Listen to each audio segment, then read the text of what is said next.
Assalamualaikum warahmatullahi wabarakatuh. Ketemu lagi dengan saya Bu Anita. Kali ini kita akan melanjutkan pembahasan tentang penentuan entalpi atau delta H dari suatu reaksi.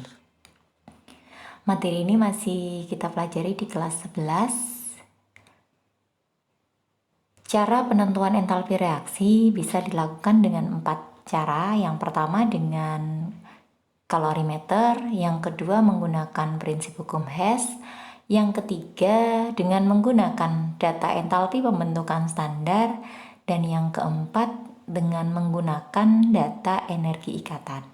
Nah, kali ini kita akan belajar tentang penentuan entalpi reaksi dengan metode kalorimeter.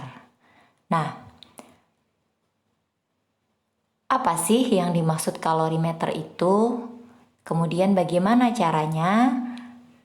Kalorimeter adalah alat yang akan kita gunakan untuk mengukur jumlah kalor dalam suatu reaksi kimia.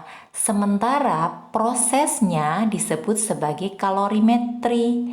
Nah, proses ini kita lakukan dengan suatu percobaan.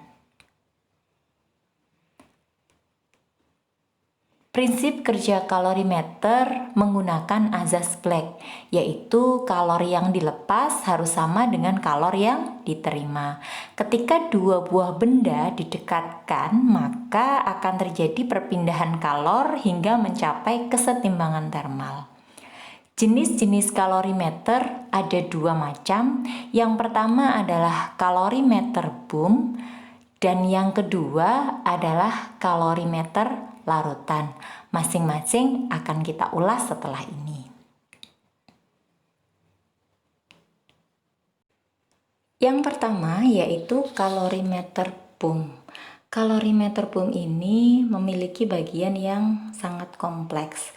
Salah satunya adalah boom untuk tempat bereaksi sebagai wadah zat yang akan bereaksi, kemudian ada termometer, katup oksigen, pengaduk, jaket air untuk melindungi atau melapisi zat yang bereaksi tadi. Di dalamnya ada pemanas.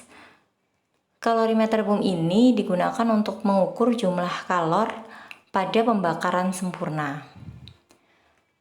Pada kalorimeter Bohm, prinsip kerjanya berlangsung pada volume tetap, sehingga usaha termodinamikanya sama dengan 0.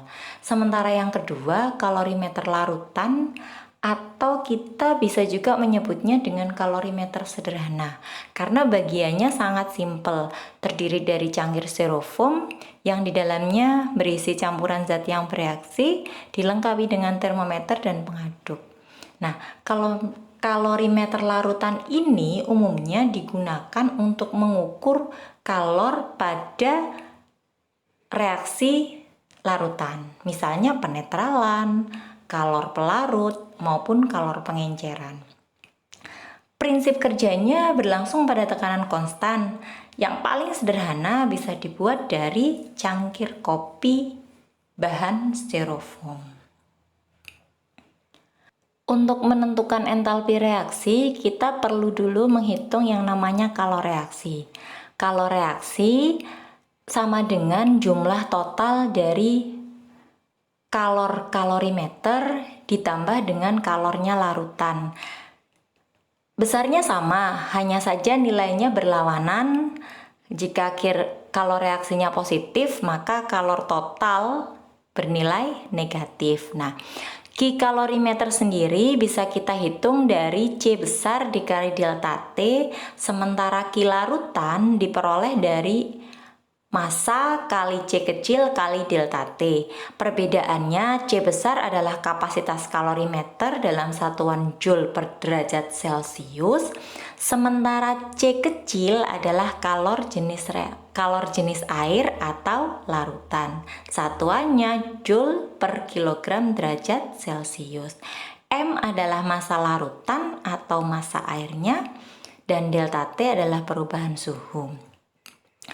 Pada kalorimeter Bohm, Ki reaksinya diperoleh dari Ki kalorimeter ditambah Ki larutan. Sementara pada kalorimeter sederhana cukup Ki reaksi sama dengan min Ki larutan. larutan, atau jika pada soal tidak diketahui kapasitas kalorimeternya, maka Q reaksi dianggap sama dengan min Q larutan. Nah, untuk menghitung entalpi reaksi, kita peroleh dari Q reaksi dibagi dengan N, di mana N ini adalah jumlah zat dalam satuan mol. Dan delta H, entalpi reaksi, boleh dalam satuan joule, kilojoule, atau kalor. Mari kita lihat contoh soal berikut ini. Sebanyak 50 ml larutan KOH 1 molar jika direaksikan dengan 50 ml HCl 1 molar, suhunya naik dari 27 menjadi 34 Celcius. Jika kalor jenisnya sama dengan air, yaitu 4,2 Joule per gram derajat Celcius, maka perubahan entalpi reaksi netralisasi tersebut berapa? Nah, ini adalah reaksi netralisasinya. KOH ditambah HCl menghasilkan KCl dan air atau H2O. Dari soal kita dapat mengetahui bahwa massa KOH adalah 50 gram karena massa jenisnya kita anggap sama dengan air, yaitu 1 gram per mililiter. Begitu juga dengan HCl-nya. Maka massa totalnya adalah 50 gram ditambah 50 gram sama dengan 100 gram. Delta T-nya diperoleh dari T akhir dikurangi T awal, sehingga hasilnya 7 derajat Celcius, sementara kalor jenisnya 4,2 Joule per gram derajat Celcius. Dari ketiga hal yang kita ketahui tadi, kita hitung Q larutannya. Q larutan sama dengan M kali C kecil dikali delta T. Kemudian kita masukkan angkanya sebagai rumus Q larutan tadi. Q sama dengan 100 dikali 4,2 dikali 7, hasilnya 2940 Joule. Ini baru Q larutan. Ingat, yang ditanyakan adalah entalpi. Nah, kalau Q larutannya 2940 Joule, maka tugas kita selanjutnya mencari delta H.